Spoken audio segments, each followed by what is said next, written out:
Welcome back everybody to another pomade review, and today we're going to take a look at another lab-made pomade, and our pomade for today is Slick and Shiny Oil-Based Pomade by Slikhaar shop. I didn't buy this directly off them, but I got it via a second-hand pomade trade with someone at the Everything Pomade forum on Facebook, and this contains about 2.9 ounces of product, that is 85 milliliters.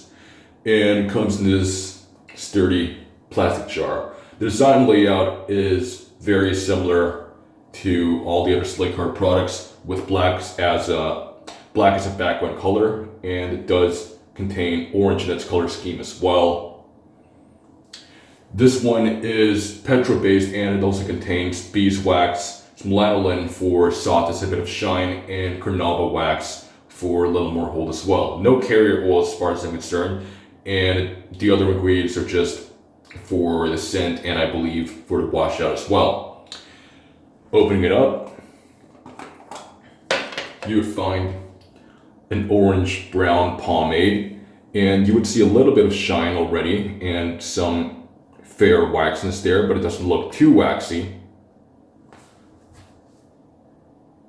The scent on it is very synthetic, but it's sort of a sweet scent that is quite similar to a German homebrew I've used before that I absolutely love. I believe it's the medium firm hold by Nordmann. That one has more of a sweet aromatic scent with a slight hint of vanilla, but this one, I don't really smell so much of the vanilla, but somehow there's something about it that's almost a little similar to that particular scent, but I can't really describe it somehow. It's more of a sweet scent that's kind of subtle actually, but it really does smell kind of artificial, but not in a way that would make you want to puke, but it's a pretty subtle scent. Still be scoop it out. I'm just going to scoop it out from the waxier side, or at least the top layer. Well, I wouldn't really call it the waxier side because this pomade is pretty similar in its consistency, whether you're digging it from the top surface or below the surface.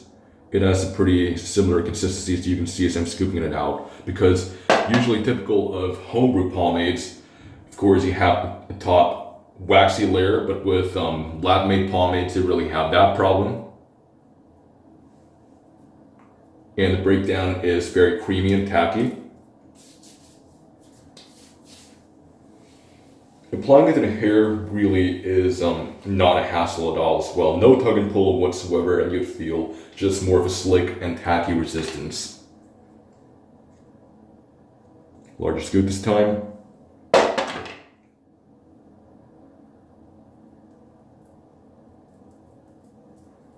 Breaks down really easily and very creamy.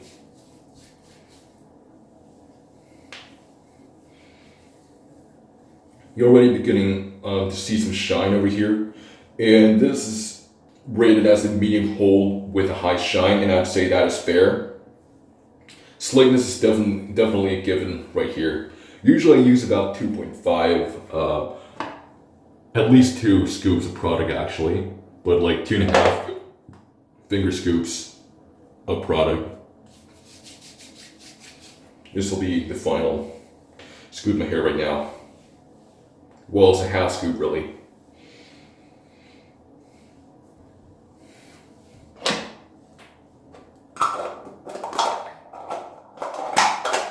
I have a 1-day buildup of my hair, but it's just a very slight buildup, and I'll talk more about that later. That doesn't matter. So you can tell, combing it through is also really easy. You just get sort of a more creamy resistance, pretty similar to black and white if we're comparing it to lab-made and classic pomade. So just slightly less greasy and just a little bit more of a sticky resistance than black and white has. Slickness is definitely given, as you can see over here, a very slick product. And obviously this one is designed for slicker hairstyles in mind, such as they describe him as an old school gentleman look. The comb lines are very clear, as you can see. So establishing my part really is not difficult at all.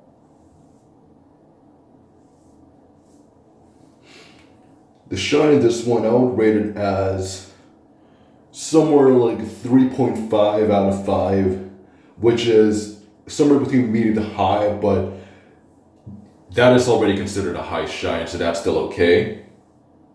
I would consider that a high shine. So the high shine description really is fair on it. It's not really that very, very wet shine you would get in old school products, but when you speak of high shine, or even any spectrum of shine sometimes, the spectrum of shine can be a little broad. Because in my opinion, there's actually a range for it. I mean, a 3.5 out of 5, some people can call it a medium shine, some people can call it high shine, but that's technically already above the middle ground, so we can consider it high already. This is more or less 3.5 out of 5 shine, which is definitely higher than average, but it's not like a super blinding shine, like a 5 out of 5, but that's still in the vicinity of a high shine. You can see that I do get a good amount of control, nothing too waxy. It does have a very fair and balanced amount of wax and grease in a way that I'm able to control my hair the way I want it to, so it doesn't look overly blocky with too much wax and not overly greasy, so my hair would actually sag during styling.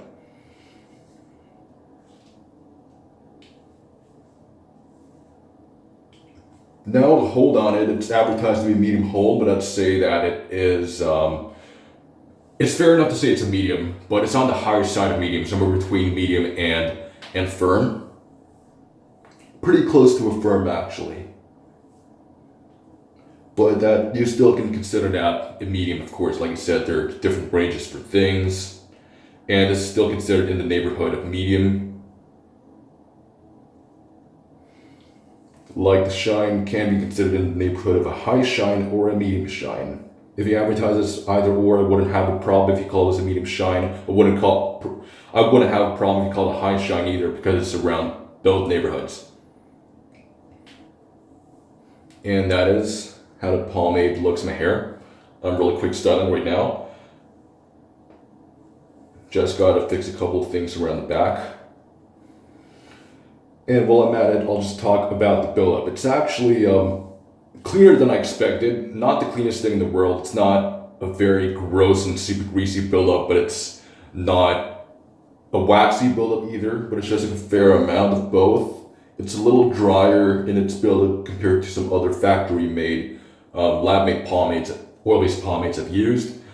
But it also has a bit of a clean feel at the same time, because I feel that some of the product is actually washed out. It washes more easily compared to other oil-based pomades I've used. So that explains a bit of the clean feeling. Buildup is not super prominent over here, but you will notice it.